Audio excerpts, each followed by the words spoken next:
నమస్తే అండి అందరికీ. ఈరోజు పచ్చిమాగాయ పచ్చడి ఎలా పెట్టాలో చూద్దామండి. Welcome to Seshu's lifestyle. 6 పచ్చి మామిడికాయలు తీసుకోవాలండి. శుభ్రంగా కడుక్కోవాలి. ఈ విధంగా ముక్కలుగా కట్ చేసుకోవాలండి. ఇవి మా చెట్టు కాయలేనండి. వీడియోలో చూపిస్తున్నట్టుగా కట్ చేసుకోవాలి ముక్కలు. ఇవి మంచి ఎండలో 4-5 గంటలు ఎండబెట్టాలండి. ఓ మాదిరి ఎండ అయితే పొద్దున్నుంచి సాయంత్రం వరకు ఎండాలండి. మంచి ఎండ అయితే ఒక 4-5 గంటలు సరిపోతుంది. ఇంకొని చూపిస్తున్నట్లుగా అలా ఏ విధంగా ఎండాలండి, డ్రైగా అవ్వాలి. తర్వాత 3 స్పూన్లు మెంతులు తీసుకోండి. అలాగే 4 స్పూన్ల ఆవాలు తీసుకోవాలండి. ఇవి డ్రై రోస్ట్ చేయాలండి మంచి అరోమా వచ్చే వరకు. తర్వాత పొడి చేసేసుకోవాలండి అవి రెండును, ఆవాలు మెంతులును. తర్వాత ఒక గిన్నె తీసుకోవాలండి.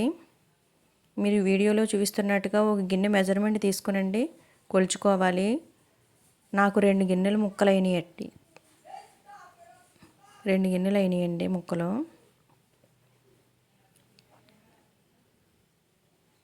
తరువాత అదే గిన్నెతో సగం గిన్నె కారం వేసుకోవాలండి. 3 స్పూన్లు ఉప్పు వేసుకోవాలి. తర్వాత అడ్జస్ట్ చేసుకుని వేసుకోవచ్చండి, ఉప్పు ఎక్కువ వేయకూడదు. తర్వాత మనం మిక్సీలో ఆడుకున్న మెంతిపిండి, ఆవపిండి అందులో వేసేసుకోవాలండి.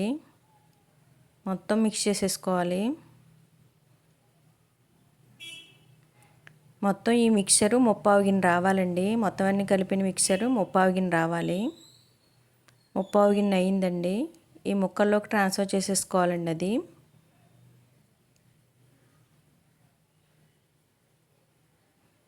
శుభ్రంగా మిక్స్ చేసేసుకోవాలి.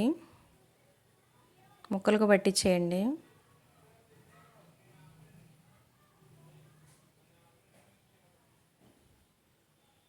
తర్వాత ఒక గిన్నె తీసుకునండి, ఆయిల్ వేయండి. అందులో వెల్లుల్లిపాయలు చితక్కొట్టి వేయండి. 2 వెల్లుల్లిపాయలు సరిపోతాయండి.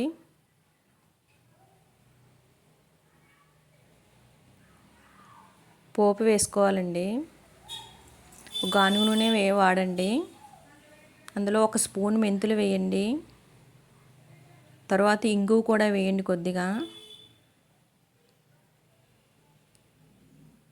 కొంచెం బాగా వేగిన తర్వాత వెల్లుల్లిపాయలు ఆ నూనెని ఈ మిక్సర్లోకి ట్రాన్స్ఫర్ చేసేయండి.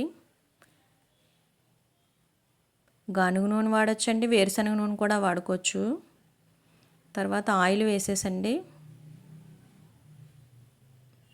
ఒక పొంగు రానివ్వాలండి. ఆయిల్ చల్లారిన తర్వాతే వేయాలి. శుభ్రంగా మిక్స్ చేసేయాలండి. వెల్లుల్లిపాయలు, మెంతులు, ఇంగువ వేసిన నూనె వేసేసండి మిక్స్ చేసేయాలి.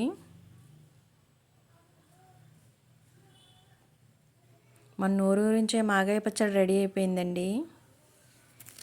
ఈ విధంగా ఎంతమంది చేస్తారండి వీడియోలో చూస్తున్నట్లుగా. మేము బ్రౌన్ రైస్ వాడతామండి, అందుకే రైస్ అలా ఉంది. ఈ టేస్ట్ చెప్పలేమండి, వర్ణించలేము. ఈ విధంగా ఎంతమంది చేస్తారో కామెంట్ చేయండి. ఎంత టేస్ట్గా ఉందంటే దాని టేస్ట్ చెప్పలేమండి. ఒక బౌల్లోకి ట్రాన్స్ఫర్ చేసేసుకోండి, ఒక డబ్బాలోకి. Thank you for watching this video అండి.